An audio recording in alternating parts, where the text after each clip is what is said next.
2026 നിയമസഭാ തെരഞ്ഞെടുപ്പിൽ ഏറ്റവും കനത്ത പോരാട്ടം ഉണ്ടാകുന്ന ഒരു നിയമസഭാ മണ്ഡലമായിരിക്കും തിരുവമ്പാടി എന്ന് പറയുന്നത്. കോഴിക്കോട് ജില്ലയിലെ അതിർത്തി പ്രദേശമായ തിരുവമ്പാടി വയനാട് ജില്ലയുമായും അതേപോലെ മലപ്പുറം ജില്ലയുമായും ഒക്കെ അതിർത്തി പങ്കിടുന്ന തിരുവമ്പാടിയിൽ അതിശക്തമായ പോരാട്ടങ്ങൾക്കാണ് ഇരു മുന്നണികളും തയ്യാറെടുക്കുന്നത് എന്ന വാർത്തകളാണ് പുറത്തു വന്നുകൊണ്ടിരിക്കുന്നത്.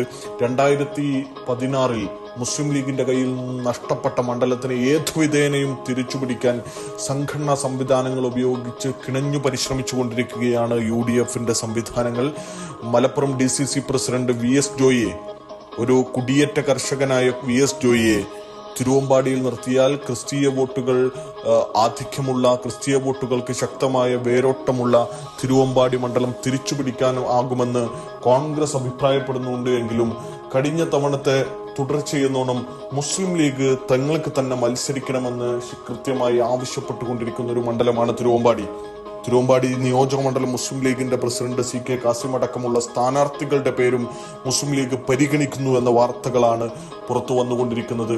അത്രമേൽ മുസ്ലിം ലീഗിന് കൃത്യമായ സംഘടനാ സംവിധാനമുള്ള ഒരു മണ്ഡലം, പുതുപ്പാടി പോലെയുള്ള പഞ്ചായത്തുകൾ, കൊടിയത്തൂർ പോലെയുള്ള പഞ്ചായത്തുകൾ, മുസ്ലിം ലീഗിന് കൃത്യമായ സംഘടനാ സംവിധാനങ്ങളുള്ള ഒരു നിയോജക മണ്ഡലത്തിൽ, മുസ്ലിം ലീഗിന് താഴെ തട്ടു വരെ ആളുകളും സന്നാഹങ്ങളുമുള്ള ഒരു മണ്ഡലത്തിൽ ലീഗിന്റെ സ്ഥാനാർത്ഥി കഴിഞ്ഞ തവണ പരാജയപ്പെട്ടത് കോടഞ്ചേരി അടക്കമുള്ള ക്രിസ്തീയ കുടിയേറ്റ മേഖലയിലെ വോട്ട് ചോർച്ച, കോൺഗ്രസിലെ വോട്ട് ചോർച്ച കാരണമെന്നാണ് മുസ്ലിം ലീഗിന്റെ വൃത്തങ്ങൾ ഇപ്പോഴും സംശയിക്കുന്നതും ഇപ്പോഴും ആരോപിക്കപ്പെടുന്നതും. അതൊരു യാഥാർത്ഥ്യമാണ് താനും. അങ്ങനെ ഉണ്ടാകുന്ന സാഹചര്യത്തിൽ UDF ഒറ്റക്കെട്ടായി നിന്നാൽ, കോൺഗ്രസിന്റെ വോട്ടുകൾ ചോരാതിരുന്നാൽ, UDFന്റെ സ്ഥാനാർത്ഥി 2011 C മോയിൻകുട്ടി വിജയിച്ചു എന്ന പോലെ UDFന്റെ സ്ഥാനാർത്ഥി വിജയിച്ചു വരുമെന്ന്, മുസ്ലിം ലീഗിന്റെ സ്ഥാനാർത്ഥിയെ തന്നെ തുടരാൻ അനുവദിക്കണമെന്ന് ലീഗ് ശക്തമായി ആവശ്യപ്പെടുന്നു. സീറ്റ് വിട്ടുകൊടുക്കില്ലെന്ന് ലീഗ് ശക്തമായി ആവശ്യപ്പെടുന്ന ഒരു മണ്ഡലം.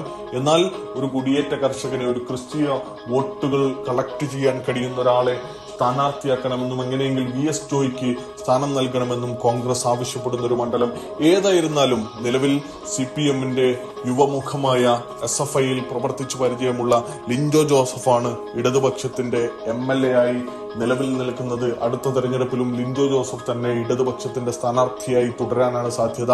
ലിൻഡോയെ നേരിടാൻ ഒന്നുകിൽ മുസ്ലിം ലീഗിന്റെ നിയോജക മണ്ഡലം പ്രസിഡന്റ് CK കാസിം എത്തിയേക്കും, അല്ലെങ്കിൽ മുസ്ലിം ലീഗ് തന്നെ മറ്റു സ്ഥാനാർത്ഥികളെ പരിഗണിക്കുകയാണെങ്കിൽ കഴിഞ്ഞ തവണത്തെ പോലെ CP ചെറിയ മുഹമ്മദ് അടക്കമുള്ള ആളുകൾക്ക് പരിഗണന നൽകിയേക്കാം.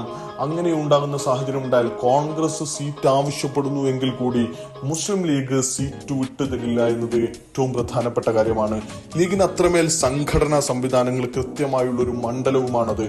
തീർച്ചയായും അടുത്ത തവണ UDF ഒറ്റക്കെട്ടായി നിന്നാൽ തിരിച്ചുപിടിക്കാൻ സാധിക്കുന്ന ഏറ്റവും പ്രധാനപ്പെട്ട മണ്ഡലങ്ങളിൽ ഒന്നു തന്നെയാണ് തിരുവമ്പാടി.